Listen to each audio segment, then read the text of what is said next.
Let's open our Bibles tonight, if you would, to the book of Proverbs. We'll be in Proverbs chapter 3. Once again tonight, Proverbs chapter 3. Talking about making money a servant, not a master. Money makes a terrible master, but it is a great slave.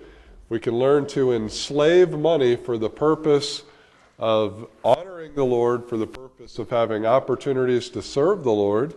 If we do not do well with our finances, it will limit us in what it is that the Lord can do. There'll be perhaps things that the Lord would want to do, but we're tied down. We're not able to do them because of our financial situation.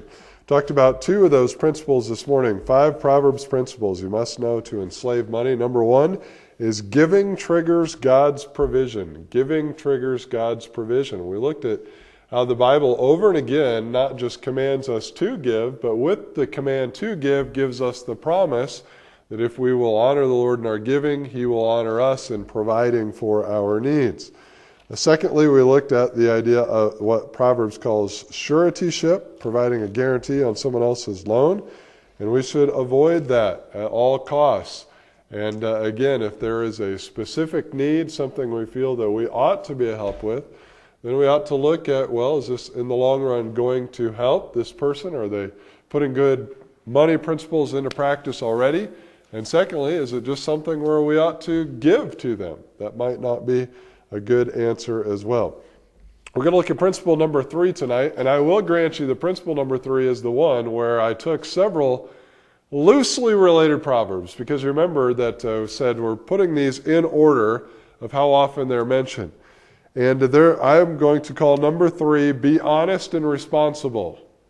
Now that's an earth-shaking principle, isn't it? Be honest and responsible.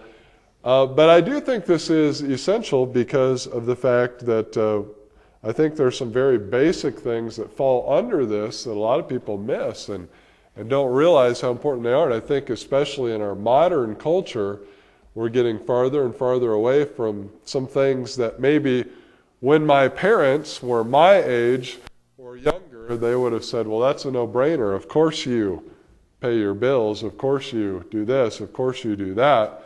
Those types of things. In Proverbs, there are several things that I would lump under this. One is the Bible talks about just balances. You know, you get used to, you ever get bored pumping gas? And so you start actually reading the state balances board or whoever, whatever the name of it is in any particular state has been by, and you think, wow, the last time they checked the accuracy of this pump was 2007 or whatever it was. And then recently, I forget if it was Flagstaff or Phoenix, but some local news we had came out with a report, I think it was Flagstaff, of how many of the gas stations were off in their distribution. Their measurements were inaccurate.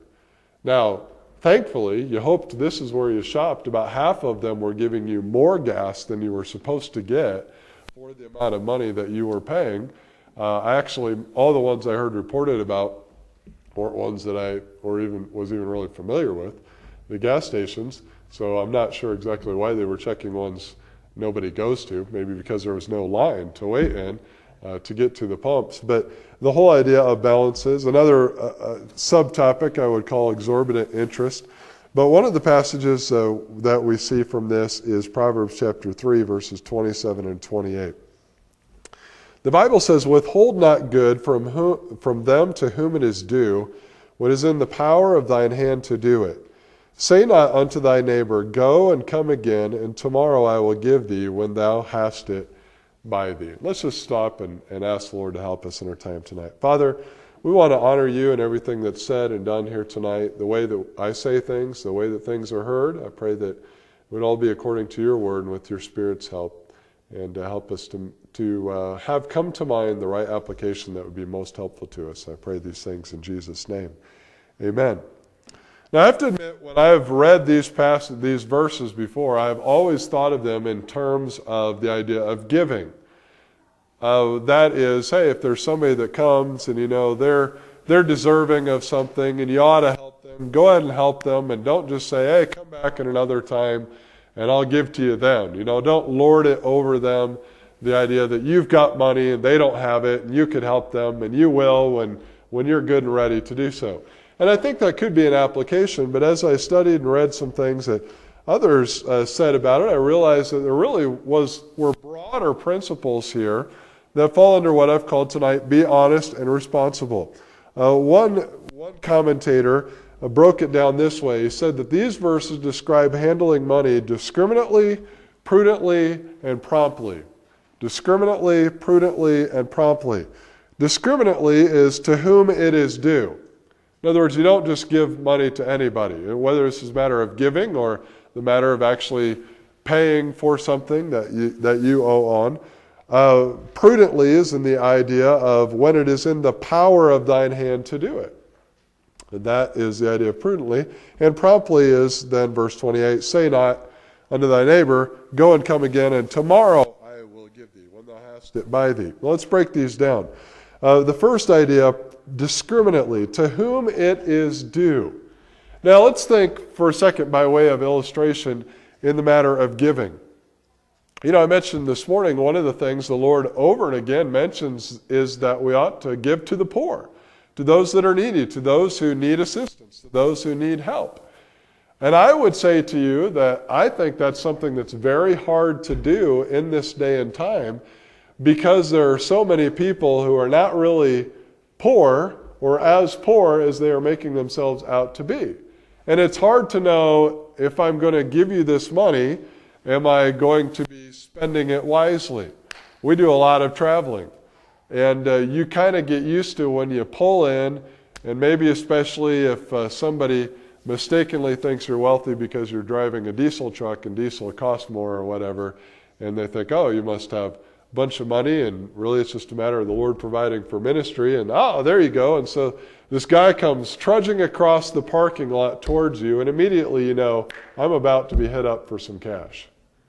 Now, I don't generally carry a lot of cash. Sometimes none whatsoever, and so sometimes that is an out in that way, but I thought sometimes, I think that most of these people that are trying to get some cash really are not legitimately in need. I recall sometimes back in college we used to go on this ministry down to the downtown part of Pensacola, Seville Square, and I remember the one thing you could do is if a guy was willing to take a sandwich instead of money, then maybe he really did need the help. A lot of times the money that is received then goes immediately into alcohol or to cigarettes or to drugs or whatever. And so you have to have wisdom. You have to ask the Lord for wisdom and how to handle these things, because the Bible does say, give to whom it is due. Now, in one sense, none of us are due anything. We're all a bunch of rascals. We're all really sinners by nature. The Bible tells us none of us deserve anything, but we do need to be discriminate. One thing that our church has done, I learned this from my pastor. A lot of people come by in our area. Our church is just before you get into Flagstaff city limits. And there are a lot of people that come by. A lot of people amazingly run out of gas very close to our church. Isn't that amazing how that works out? And so what my pastor has done is he keeps a 5-gallon can of gasoline full of gas in the utility shed at our church. And when somebody stops by, if they need gas, we're not out $90 if it was really somebody swindling us. On the other hand, 5 gallons of gas can get you down the road a little ways in most cars, unless they came from McPew's, Carapalooza or something like that. And so that is one way to think about it. But even when you think beyond giving, when you think about honest debts, honest things that you owe, withhold not good from them to whom it is due. What would be more of an obvious application to this than when you are purchasing something from someone, or someone has worked for you and you literally owe them for what they have done or what they have given to you? The whole idea, I think, a main application is pay your bills, pay your debts. And that's a good thing to remember before obligating yourself to certain bills or certain debts. We live in a time where money can come and money can go, and we have to think, now if I'm going to sign up for this new phone and commit myself for the next year, am I really going to be able to make sure I can pay for this for the next year? Is it something where I'm going to leave somebody in a lurch if I just walk away? Is there a possibility that we as Christians are perhaps easily set in a mindset of breaking our word when we are so used to just signing contract after contract after contract for one thing or another? And while we live in a time where it seems that you can get out of a lot of things easily, we need to remember the Bible says that we should not withhold not good from them to whom it is due. That's discriminately. Secondly, the Bible would indicate prudently. It says, when it's in the power of thine hand to do it. Now, when you think about in the power of thine hand to do it, doesn't that obviously indicate that sometimes things are not in the power of our hand to do it? If you're talking about giving, the Bible is clear. The Bible never asks us to give something we don't have. The Bible asks us to give what we do have.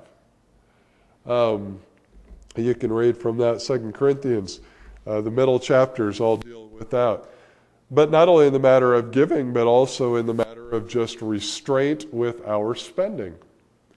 This is something that obviously living in the culture that we live in, our nation for one, seems to have no idea whatsoever what it means to live within our means.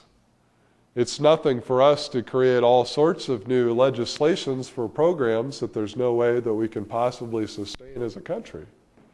And I think that has created for us as individuals the same type of atmosphere where we do not stop and consider the fact that there are things that we cannot afford. I remember hearing my parents or maybe my grandparents talk about the years and the years and the years that would go by in their marriage before they would have certain pieces of furniture or certain, maybe in their time, an automobile or different things that we all take for granted today. But there was an understanding maybe back in the Great Depression, post-Great Depression era or the World War II era or those types of eras that you have to live within your means. And if you don't have it, then you can't just go and buy it. Of course, we live in a time where the financing is very available, and it's very possible for us to do things we really cannot afford. But we need to stop and realize what Proverbs says here, withhold not good when it is in the power of thine hand to do it. And there are times when it is not in our power to do certain things, whether it's a matter of giving or a matter of purchasing. That's prudently, discriminately, prudently, and then promptly. Verse 28 says, say not unto thy neighbor, go and come again, and tomorrow I will give thee when thou hast it by thee. One application is, as I indicated before, the idea that if you're going to be a help to someone, it's not biblical for us to lord that ability we have over them. If we have the ability to help somebody financially, then just be a blessing. Just give, but don't make a big show out of it. Don't make a big to-do out of it. Don't do that. I appreciate people that have been a help to me in my life in different ways or in ministry, but I especially appreciate the people who did it in such a way that it was just, here you go. It was very straightforward. It provided a need, and it wasn't like some big circus full of hoops that I had to jump through to somehow earn their favor.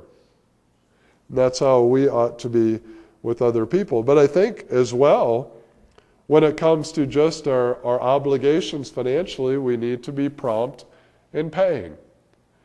If a bill is due at a certain time, get that bill in. Don't be the person that has to be called to be reminded or sent a second notice or a third notice about the bills that come in. There are different positives about that. For one, the longer you wait to pay a bill, the more likely you are to squander the money that you may already have available for that bill. So just get it taken care of. Make sure that it is crossed off early. I was thinking about this. Sometimes I stop and think. I read the Bible on money through a modern culture sense. in which we're used to dealing with cash and accounts and currency and things like that. But a lot of what took place in the Bible, of course, was back in the time where people still bartered for things.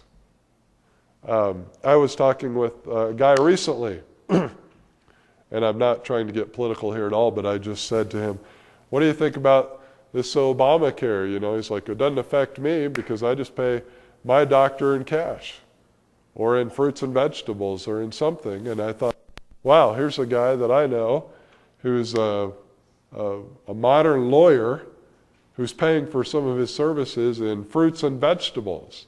That wasn't something, I don't grow fruits and vegetables, so that wouldn't help me out a whole lot. But I was thinking back, maybe you could try that, but I was thinking back to Bible times, how people would trade different commodities like that. And of course, that is the way our system is still based upon today at the basic level.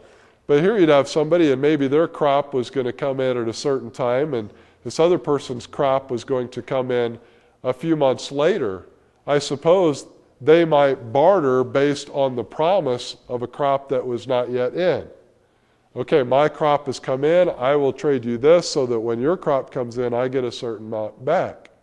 According to this passage of Scripture, then when that farmer of the second crop gets his crop in, he'd better go right away and pay off his debt. You better go render it to whom it is due. So it does have the idea of our making sure that we handle our money issues promptly. Now, again, my goal, as I stated this morning, was not just to give instruction of what, but also some help of how. And I admit that I shudder a little bit in doing this because I can only imagine that there are folks that would hear some of these things and think, wow, this is pretty obvious. You know, is this all you got? But my experience has been that there are basic things that perhaps we don't even realize how many people just do not understand these basic things. For instance, in the idea of being honest and responsible, I think one of the most important things to put into practice for your life and your finances is a budget. A budget that you actually sit down and determine how much money you have and what is in the power of your hand to handle, as this passage says.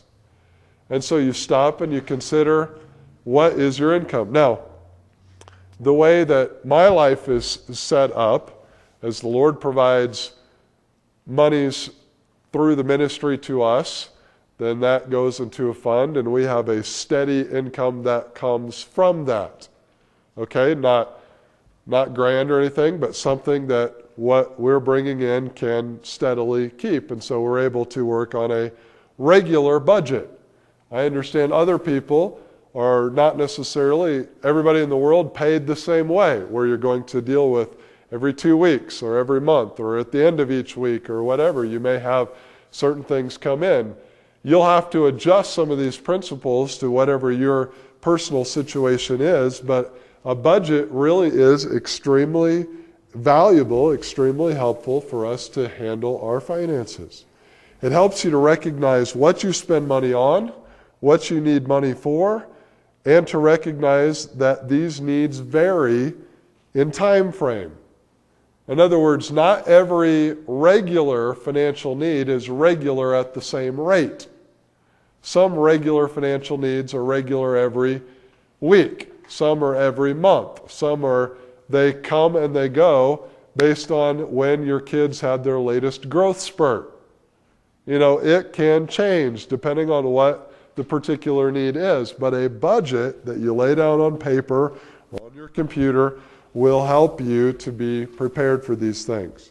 Now, when you're putting down a budget, I think there is a very definite order that you ought to look at your expenses in. Number one, what will you give to God? We already established that this morning. Giving triggers God's provision for your life. So before you look at anything else in your budget, you need to know what it is that God is directing you in your life to be giving to Him. You may think of that even broken down into different terms. Primarily, you're giving to your local church to be a help. Then, by extension, you would have missions, and then you may have just, in general, additional giving. Sometimes there are needs that come up that I'm aware of through my church. Sometimes there are needs that come up that I'm aware of on a personal basis or through different ministry bases. And when these come up, that's what I want to be able to give, as the Lord has led me to designate a certain amount of my income to giving so that I can be giving as those needs come up. For instance, one special need, I was just thinking about this, is something that our pastor has done. Our church, I think like your church, has on a regular basis what we call revival meetings, renewal conference. And our pastor has on a regular basis asked us as church members, and he'll say, I'm not God, I can't tell you what you should do, but he will say, let me ask you to consider giving in that week of revival meetings 1 week's amount that you would normally give to church. Now, he doesn't mean instead of the church, he means on top of what you would normally give. So that's just a benchmark that he's asked us as folks to consider. And those are the types of special giving things that come up from time to time that you ought to consider within even your budgeting. Now, sometimes the Lord will bring to your attention a need that you ought to give to, and you say, well, I have not budgeted towards this need. That's where you go ahead and follow the Lord's leading and give as well, but you ought to pull it out of some other area and realize what it is that you are giving up because of that. So, first, what will you give God? Secondly, what are your current bills or your regular dues? There are payments that you're making, certain insurances that are probably on a monthly or quarterly or perhaps twice a year basis, whatever. Taxes, perhaps, whatever things might be set up as an automatic withdrawal from your bank account. Figure those things in so that when you realize that, okay, now I've got another month's worth of income, what are the things that are just automatically gone? And even if they're not automatically gone yet, in your records, make them automatically gone. And so you budget towards those things. Then third, you budget towards your additional needs. The kind of needs that are not necessarily drawn automatically out of the bank, but you are going to have them on a regular basis. Things like food and clothing and cosmetics. Furniture could be a part of that as it wears out. Pets, if you have pets, and I notice that many of you, like us, are pet owners. And so you have these different things that are going to come up on a regular basis. And then fourth, what else do you or could you spend money on? I hear thrown around on the news the term discretionary spending. I think that's what would be covered in this area. Things you do not necessarily have to have, but you're going to have. Now, after you consider it in this order, what will you give God? What are your main basic current bills, regular dues, number 2. Number 3, what are your additional needs that you have? And number 4, what else could you spend money on? The next thing to do when developing a budget is to go back to 2 and 3 and see if any of them ought to be in number 4. Because there are certainly things that as you put together a budget, you say, I don't know how in the world I could ever afford anything more in X, Y, or Z. Okay, well, is there anything that is an automatic withdrawal on a monthly basis that you really don't need? Sometimes, for instance, as just an illustration, as a ministry expense, about a year ago, we decided at West Branch that it would be valuable for us to go ahead and finally enter the 21st century and have internet on our site and have Wi-Fi and so forth. Now, actually, we had put it off. One reason was because there really were very few options available to us in our location.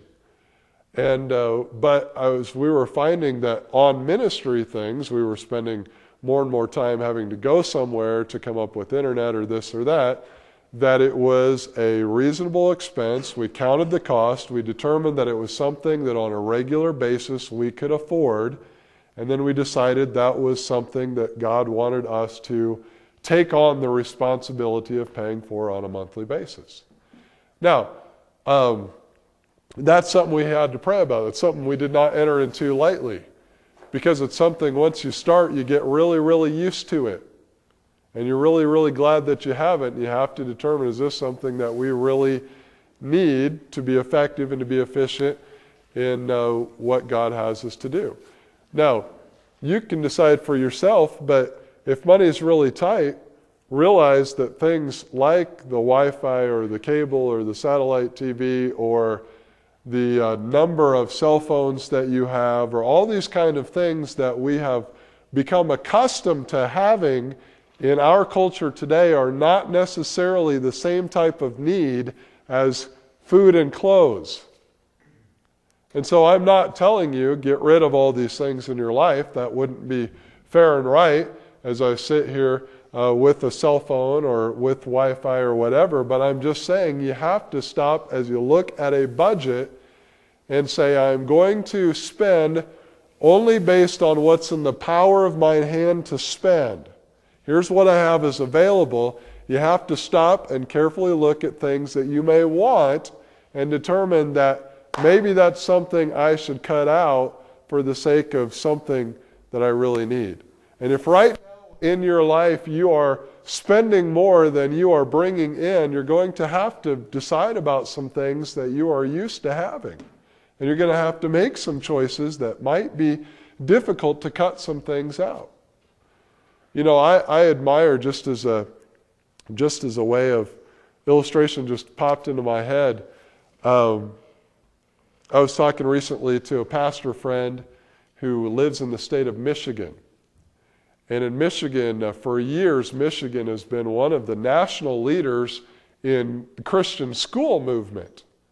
But he said that even 3 years ago, basically every Christian school in the state of Michigan was double the enrollment that it is today.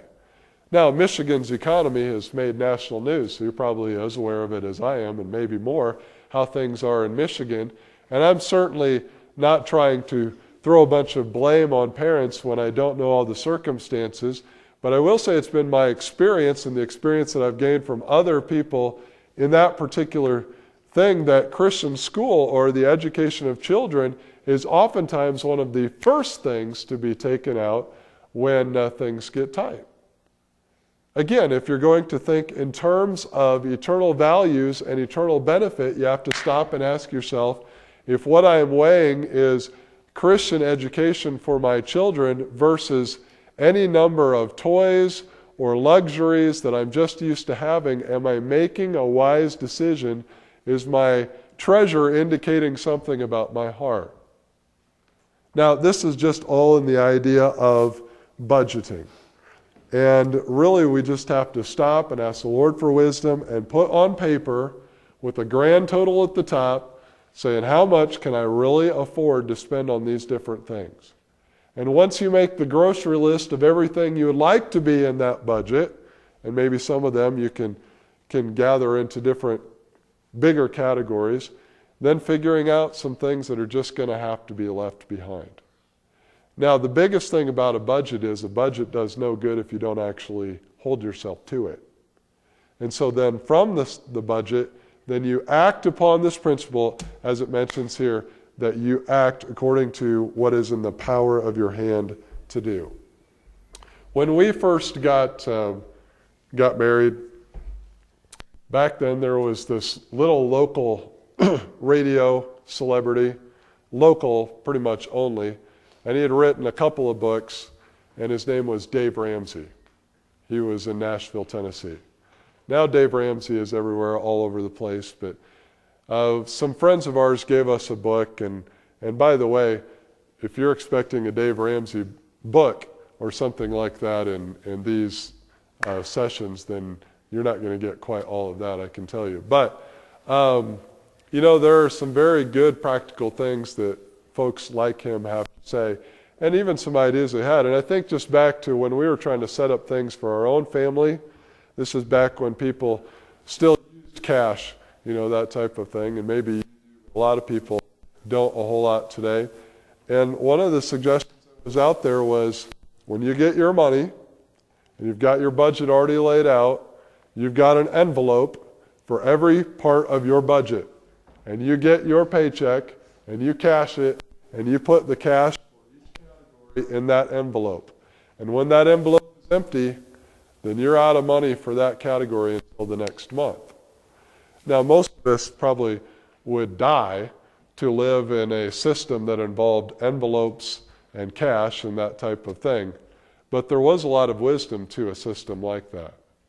If you're out of money, not just out of money overall, but you're out of money for that category, then you just wait until the next month rolls around, or the next 2 weeks, or the next paycheck, or whatever, however it works for you.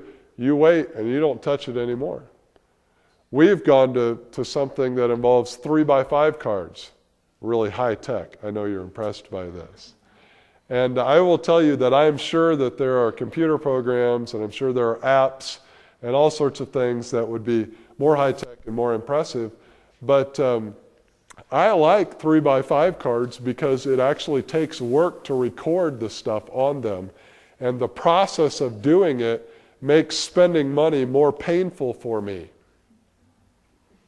And it helps me really value what it is that I'm buying. And so we do this personally, we do this in ministry, and divide up as the Lord provides. And that fluctuates, but as the Lord provides, then we have categories, and there are certain things.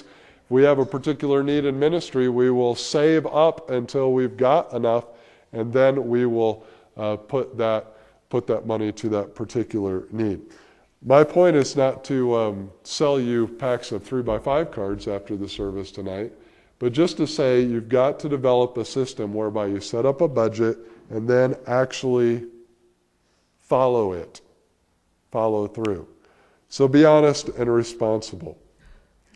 Number 4, prepare for the unknown. This is our big number 4. I know I keep throwing out different 1, 2, 3, 4s and all that. We're talking about making money a servant, not a master. Number 4, prepare for the unknown. Proverbs 27:1 says, "Boast not thyself of tomorrow, for thou knowest not what a day may bring forth." Now, one of the interesting parables in the New Testament is about the rich fool. The rich fool in Luke chapter 12 was the one who had a big harvest.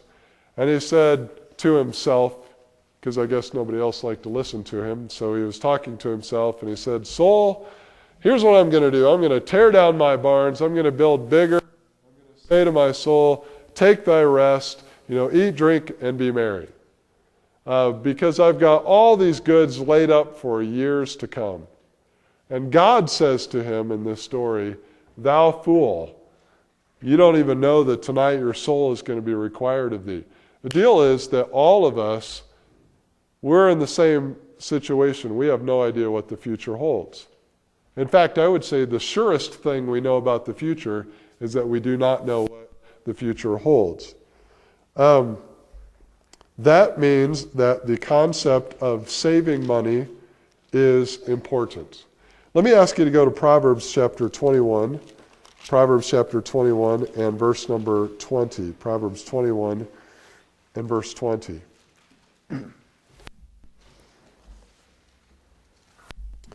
Proverbs 21:20, and really between this verse and Proverbs 27:1, those are, to me, the two key verses in Proverbs about the whole idea of preparing for the future. "There is treasure to be desired and oil in the dwelling of the wise, but a foolish man spendeth it up." Now there's two different philosophies that are mentioned here. One is the idea of saving, and the other is the idea of spending. Why is there treasure to be desired in the dwelling of the wise person? Because he hasn't already spent it. It's still there. It's still available. It's still something that he could gain benefit from. But in contrast to that, the Bible says at the end of the verse, "A foolish man spendeth it up." So from this, I really think there is a biblical principle of saving. Now, I will grant you this. I don't think you can find a lot of biblical commands about save for the future. But I do think there is a principle that's there, especially from this verse, and I think from the idea of the fact that we do not know the future, so we should not boast ourselves for the future. But when I think about saving, I feel like we need to answer one question before you even get into it, and that is this. Is saving in conflict with faith? Is saving in conflict with faith? In other words, wouldn't some people object to the idea of saving because they will say, hey, look, I don't believe you should really save for tomorrow because after all, just trust God for what He will provide. Is saving in conflict of faith? Well, what is faith in the matter of our finances? Faith in the matter of our finances is that we do not put our trust in the money like the rich fool did. We were putting our trust in God, right? So my question is, when will God provide that money for our needs?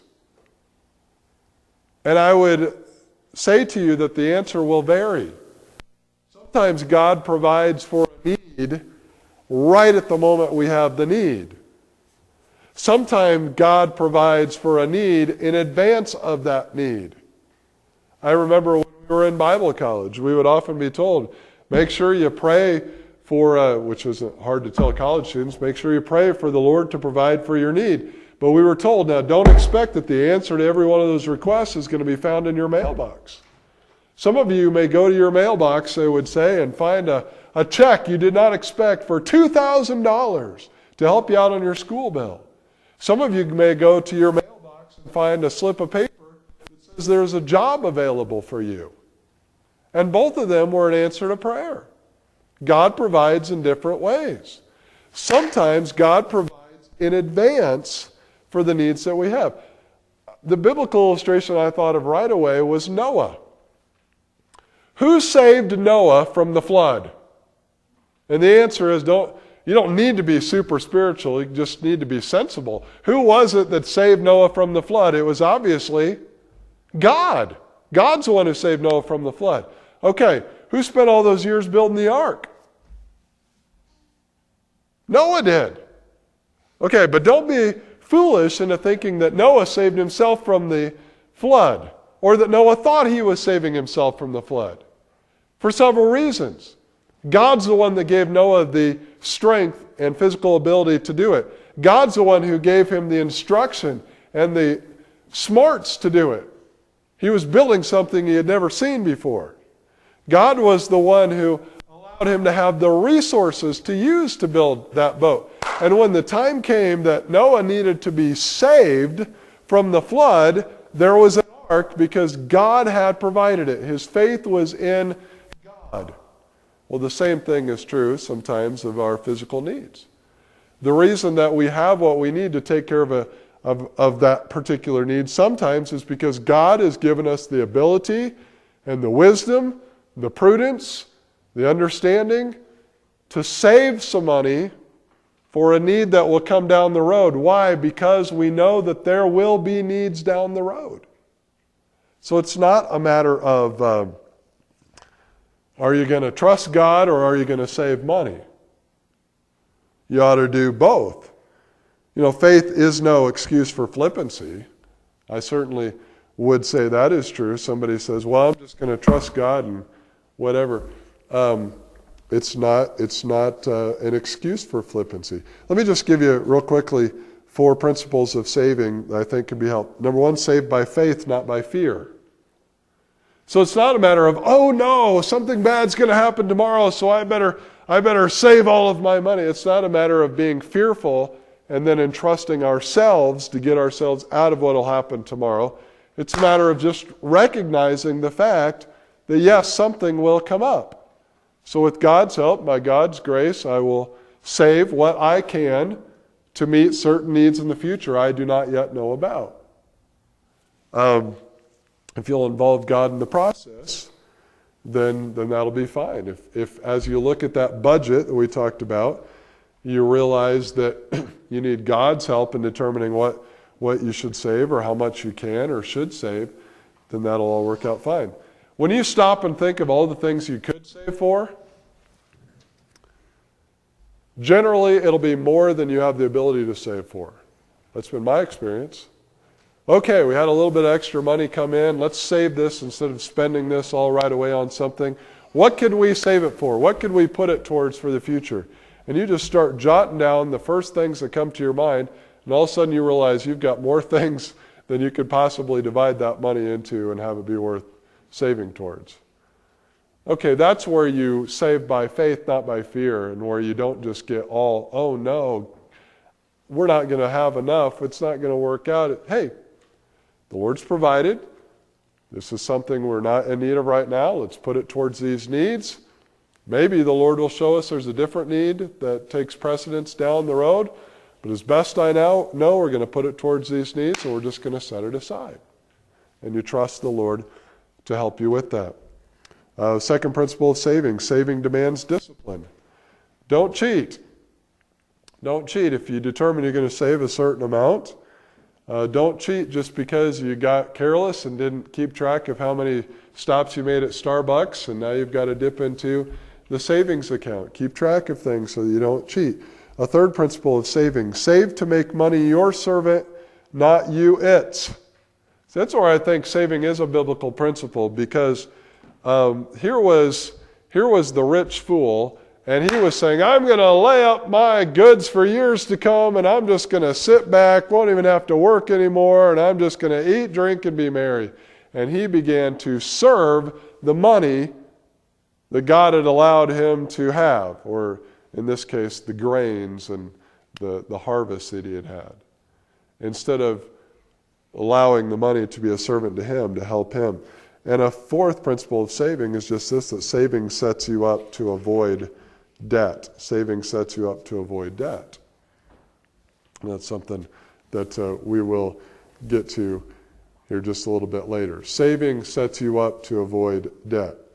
Now, just a couple of practical how-tos on saving, and we'll call that good. Number one, save up for irregular purchases. In other words, saving is not just a matter of, well, I'm saving for a new car, I'm saving for the big family vacation, I'm saving for retirement, I'm saving for these things. Go back to the budget. Go back to the archaic envelope system, okay? You've got your budget category and you're out of money. You're shaking the envelope and the envelope's empty. You're out of money for that month. But over here in another category, maybe your clothing fund, you haven't had to spend the money on clothes this month, and so you say, hey, I'll just take some of that money to pay for what I'd really like to get right now over here in this other category. Instead of realizing that clothing is not something you necessarily spend on a weekly basis. Well, maybe some of you do, but a lot of people do not spend on clothing on a regular basis, on a weekly basis. Okay. Clothing is something where if you are not able to put a lot of money towards it every month, that's okay, because it may be a month or two before you really need to make that purchase. But when you make that purchase, you may need to be making a big purchase. For instance, I preach a lot. I wear suits a lot. More than I would like, actually, but I do wear suits a good deal. And when you go to buy a suit, even if you find a good deal on a suit, it's still going to cost a lot of money. It's possible that a suit might be more than what you are putting into clothes fund for at least your part of your family, for a particular time frame. Okay, you've got to save it up. You've got to let it build up. And then when it's there, then you go to purchase it. So if you are grabbing and cheating and stealing from one regular category to pay for another, then you're missing the idea of short-term savings. So save up for irregular purchases. Recognize the fact that there are certain months where you will need extra money. For instance, do you buy presents at Christmas time? Probably you don't buy Christmas presents on an even basis throughout the year, 12 months out of the year. You have to save up for that purchase. Or even holiday meals can be an extra amount of money that is saved up for that. Or electric bills, or whatever your utilities are. I've heard that sometimes it gets cold in Idaho. I don't know if that's true or not, but there are probably those 10 months out of the year where you're going to have to spend a little bit more on heat instead of, and then that 1 month where you're spending it on air conditioning, and the 1 month where it's nice, you're not paying much at all. And so you have to save up for whichever months maybe you're going to pay a little bit more. Save irregular income would be a second suggestion. Sometimes there are things that even if you have a regular income, irregular things come. There are times where more comes in. You've sold a particular item on Craigslist, or you had a birthday, or you got a tax refund, or whatever your situation is. And so save some of that towards needs that you will have. Consider your changing stage in life. As your kids get older, their needs change, and now you have new things you need to save for. When our daughter was born, my wife's grandfather gave her some money. She just turned 17. We still have that money in the bank, waiting to help for the day in 15, 20, 30 years, when she gets married. Okay? And so, that's a daddy's desire, okay. I'm just saying, consider the changing stage in life. As you get towards college, that's something facing us right now, or retirement age, or whatever the case might be. Save towards, number 4, emergency funds.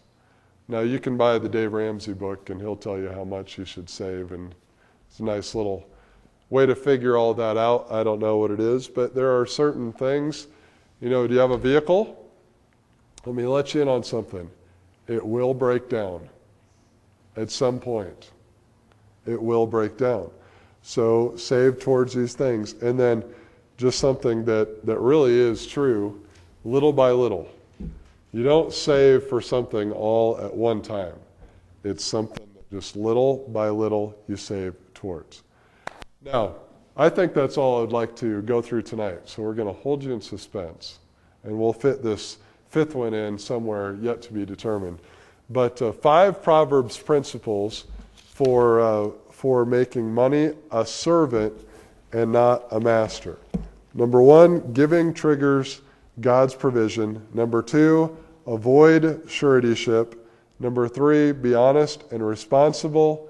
Talked about the idea of when it's in the power of your hand, to whom it is due. Don't wait. Budgeting. And number 4, preparing for the unknown. Saving is not a lack of faith. Saving, when done by faith, allows God to provide for you whenever He would like to provide for you, not necessarily just always at the last second. Now, thank God that there are things that God knows, and I think God is good to us, to even when we do save towards things, to put us in a place where all of a sudden we have something come up, we don't know how the Lord's going to provide for this, we really do not have the money for that need. And God goes ahead and provides in a miraculous way right then and there. I think that's great. But let's not assume that that means we should not do our part as He provides for us and save, knowing that tomorrow will have uncertainties and tomorrow will have surprises we're not aware of today.